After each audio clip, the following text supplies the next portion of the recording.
India TV, आपकी आवाज। आप देख रहे हैं इंडिया टीवी, आपके साथ मैं हूं मीनाक्षी जोशी। हाथरस की बेटी को इंसाफ दिलाने के लिए इंडिया टीवी के नॉन स्टॉप मुहिम का बड़ा असर हुआ है और उत्तर प्रदेश के सबसे बड़े पुलिस अधिकारी पीड़ित के परिवार से मिलने उसके घर पहुंचे हैं। यह इस बात का सबूत है कि यूपी पुलिस आखिरकार झुक गई है। 14 सितंबर से लेकर आज तक पुलिस हाथरस की बेटी को इंसाफ की राह में रोड़ा बनकर खड़ी थी, लेकिन आज पुलिस ने ये पहरा हटा लिया है। इस वक्त डीजीपी हितेश चंद्र अवस्थी और अपर मुख्य सचिव गृह अवनीश अवस्थी पीड़ित परिवार से मुलाकात कर रहे हैं। ये बड़ी खबर है। इस वक्त जो आला अधिकारी हैं वो पीड़ित परिवार से मुलाकात कर रहे हैं, उनका दर्द समझने की कोशिश कर रहे हैं और ये इसलिए हो पा रहा है क्योंकि इंडिया टीवी लगातार एक मुहिम की तरह इस मुद्दे को उठा रहा है। ये इसलिए मुमकिन हो पा रहा है। आप पहले ये तस्वीर देखिए।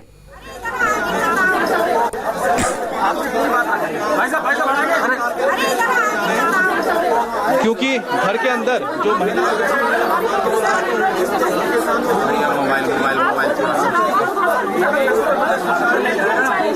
अरे भाई साहब थोड़ा हट जाओ। सर सर सर सर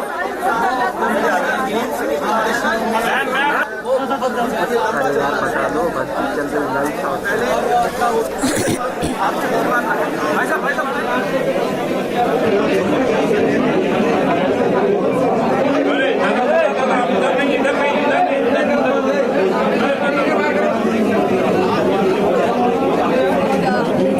सहयोगी का रुख करते हैं अमित आप वहीं पर मौजूद हैं। इस वक्त क्या हो रहा है वहां पर, थोड़ा बताएं। जी जी जी जी मीनाक्षी, सबसे पहले आपको दिखाते हैं कि पूरी मीडिया की टीम यहां पर मौजूद है घर पर, और सामने जो तस्वीर आप देखेंगी जहां पर इस वक्त परिवार के आला अधिकारी वहां पर मौजूद हैं। उत्तर प्रदेश के डीजीपी साथ है additional home secretary Avanish Kumar, दोनों यहां पर अब से करीब 15 मिनट हो चुके हैं, लगातार परिवार के साथ बातचीत कर रहे हैं। परिवार के पिता वहां पर हैं, लड़की के पिता हैं, भाई हैं, भाभी हैं, मां है, जो बाकी परिजन हैं उनको अपनी बात बता रहे हैं और एक एक चीज को नोट किया गया है। आपको बता दें कि दोनों ही जो अधिकारी हैं उन्होंने उनकी बातों को नोट किया है, क्योंकि जिस तरह से हम सवाल उठा रहे थे, हम इस परिवार की आवाज बनकर देश को बता रहे थे कि आखिरकार क्या वो बातें हैं जिनको नहीं सुना जा रहा है, वो कौन सी बातें हैं जो प्रशासन के सामने नहीं रखी गई हैं और वो कौन सी बातें थी हुए इससे पहले जो यहाँ पर पुलिस के आला अधिकारी थे वो नहीं सुन रहे थे। वो सारी बातें जो हमने बताई थी इंडिया टीवी के जरिए देश को, आज वही बातें परिवार दोनों अफसरों को बता रहे हैं और दोनों अधिकारियों ने इनको नोट किया है। मीनाक्षी, देखिए कि जिस तरह से इंडिया टीवी ने मुहिम की शुरुआत की थी, ये मुहिम अब अपने अंजाम तक पहुंचता हुआ नजर आ रहा है। मीनाक्षी, अगर हमारी ये मुहिम नहीं होती तो आज यहाँ पर इतने मीडिया को एंट्री नहीं मिल रही होती, क्योंकि हम जिस तरह से लगातार दिखा रहे थे कि किस तरह से मीडिया को एंट्री नहीं दी जा रही है, उसी का आज असर है कि मीडिया को यहां पर आने दिया गया है। आप देखिए कि इतने कैमरों के बीच आज तो सरकार की ओर से जो नुमाइंदे आए हैं, सरकार के जो नुमाइंदे हैं, पुलिस के आला अफसर हैं, होम डिपार्टमेंट के आला अफसर हैं, वो परिवार के साथ बैठकर उनकी एक एक बात को नोट कर रहे हैं। वो सारी बातें कही जा रही हैं। परिवार का ये मानना है कि कई सारी चीजें जो नोट वो इंडिया टीवी की मुहिम के बाद हो रहा है, ये तो पहले दिन ही हो जाना चाहिए था। आला अधिकारियों को आ जाना चाहिए था, दर्द बांटना चाहिए था, पीड़ा सुननी चाहिए थी, लेकिन वो अब हो रहा है। खैर, देर आए दुरुस्त आए। गौनिका अरोड़ा भी हमारे साथ जुड़ी हुई हैं। गौनिका, जो इस वक्त परिवार के सदस्य हैं उन्होंने आपसे बात की थी, अपनी क्या पीड़ा बताई थी?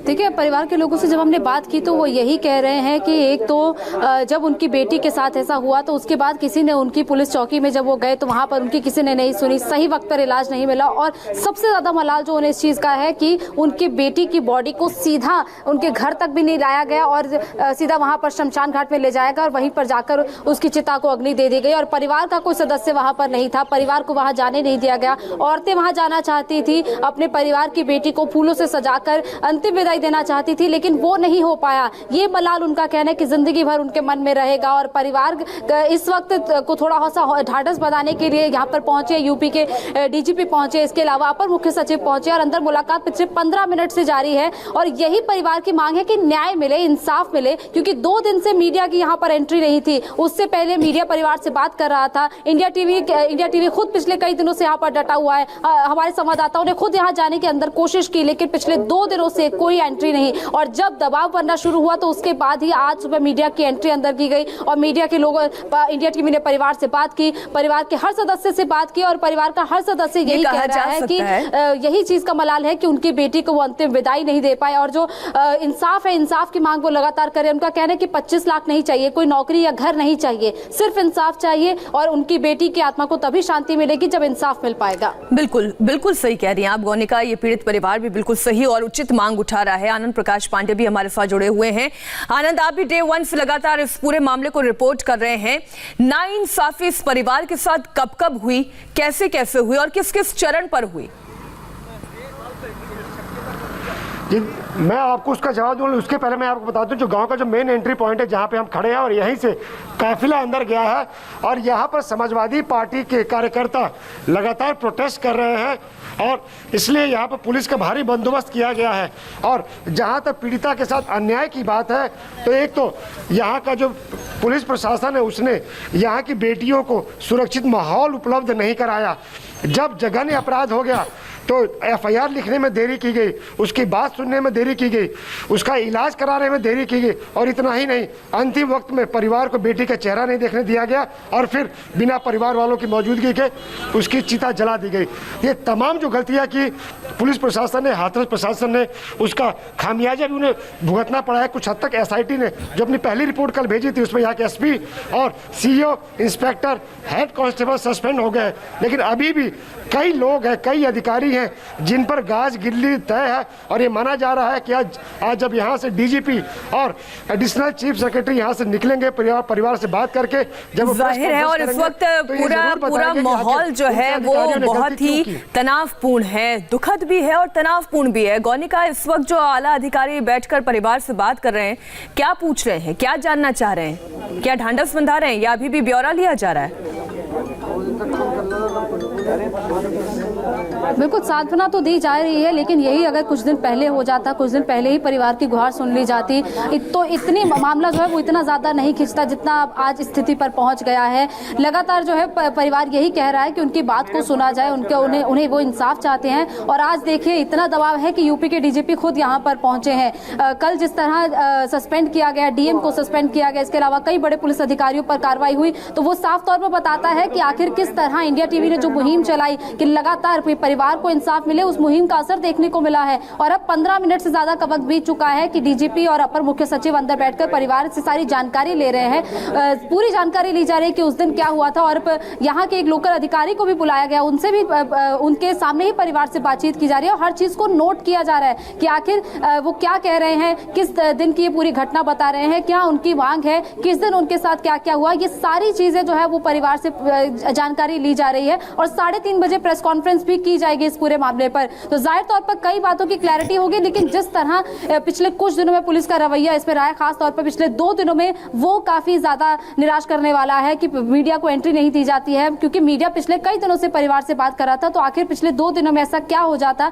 कि मीडिया अंदर नहीं जा सकता था, मीडिया बात नहीं कर सकता। आज भी मीडिया गया है, परिवार के सभी लोगों से एक बात बहुत गौर करने वाली है कि जो लगातार परिवार ये कहता रहा कि उनके ऊपर एक तरीके का दबाव था, एक तरीका दबाव जो है सेट एंड फिट तरीके से जो प्रशासनिक अधिकारी, हमने डीएम का वो वीडियो भी देखा था जिसमें प्रवीण कुमार जो है जिस तरीके से बातचीत कर रहे हैं, उसको देख के संशय खड़ा हो रहा था कि क्या वाकई में इस परिवार पर दबाव बनाया जा रहा है। क्या इस बारे में भी पीड़ित परिवार ने कुछ कहा?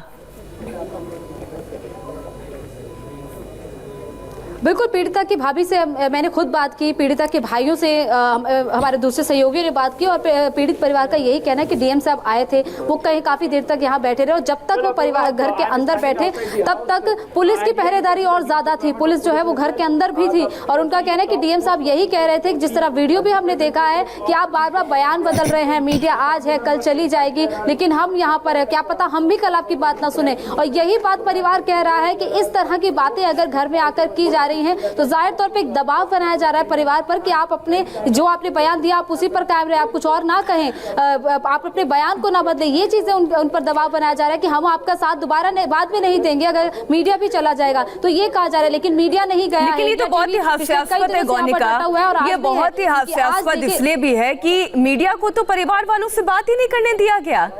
जब से मीडिया वहां पर पहुंचा, एक संवाददाता को परिवार से बात नहीं करने दिया गया था, तो पीड़ित परिवार क्या बयान देता और क्या बयान बदलता। एक बार फिर से हम अमित पालित का रुख कर लेते हैं, वो घर के अंदर ही मौजूद है। अमित, अगर आप सुन पा रहे हो तो अभी तक क्या बातचीत हो रही है अधिकारियों और पीड़ित परिवार के बीच? बिल्कुल हो रही है, मैं आपको दिखाता हूं। देखिए यहाँ पर अब से पहले जो जितने परिवार के लोग थे, अभी 3-4 और परिवार वालों को सामने बुलाया गया है, और यहाँ पर दादी जो है, लड़की की दादी को भी यहाँ बुलाया गया है, और एक और शायद जो भाई है उसको भी यहाँ पर बुलाया गया है। यहाँ पर जो पहले लोग बैठे हुए उसमें 3-4 लोग और यहाँ पर आए, अब उनकी बात भी यहाँ पर सामने रखी जा रही है। और सामने यहाँ पर देख सकते हैं कि इस वक्त जो एडिशनल होम सेक्रेटरी है अवनीश कुमार, वो बात कर रहे हैं, और साथ ही साथ उनके साथ जो डीजीपी है HC अवस्थी, उनके हाथ में आप पेपर, एक डायरी देख सकते हैं, कलम देख सकते हैं, जिसमें वो एक एक चीजों को उन्होंने नोट किया है, सारी चीजों को। तो ये बताता है कि गंभीरता जो है, क्योंकि जिस तरह से इंडिया टीवी ने मुहिम चलाई इस पूरे मामले में इंसाफ दिलाने के लिए, उसके बाद आप देखिए कि किस तरह से जो प्रशासन के अंदर जो आला अधिकारी हैं वो भी इस मामले में बहुत सीरियसली इसको ले रहे हैं। और यही वजह है कि जो लापरवाही इससे पहले बरती गई थी, उसके उलट हमें यहाँ पर कुछ कॉन्क्रीट होता नजर आ रहा है। अच्छा, दो बातें अमित, आप ये कह रहे हैं कि आप कुछ कॉन्क्रीट होता नजर आ रहा है, तो एक बात बताएं कि अभी तक जितना भी बयान पुलिस ने लिया था या जो SIT ने लिया था, उसके इतर इस बयान का, इस बातचीत को लिखना, ये इन दोनों के बीच में कौन सा मान्य होगा? SIT की जांच मान्य होगी या ये लोग जो जांच कर रहे हैं, बातचीत कर रहे हैं, वो मान्य होगी?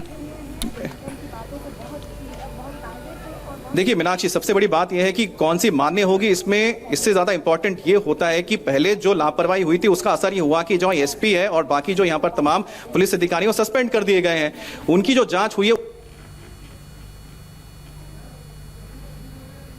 मैं दोबारा रुक करूंगी अमित आपका, जो एक रिपोर्ट उनको दी गई थी, जो पूरी रिपोर्ट नहीं है।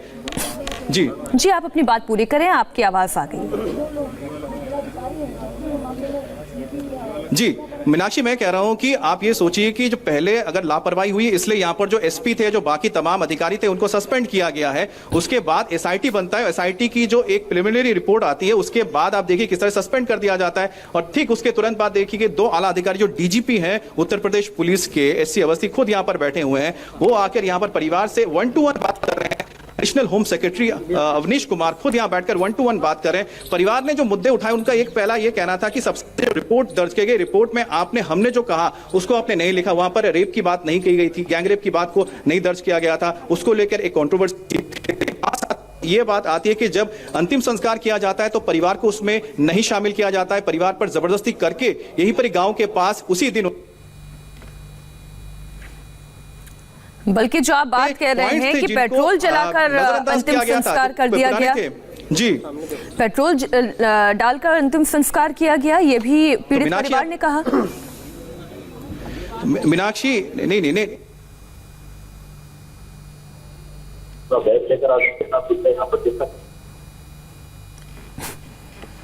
से बात करके उनकी सारी जो ग्रीवांसेस है, यानी कि उनकी जो भी शिकायत है, नोट की जा रही है। और इसका सिर्फ परिवार भी काम करते हैं हम ये ऑडियो लिंक जो है फिर से इसको दुरुस्त करवाते हैं। तब तक गौनिका, एक बार मैं आपका रुख कर रही हूँ।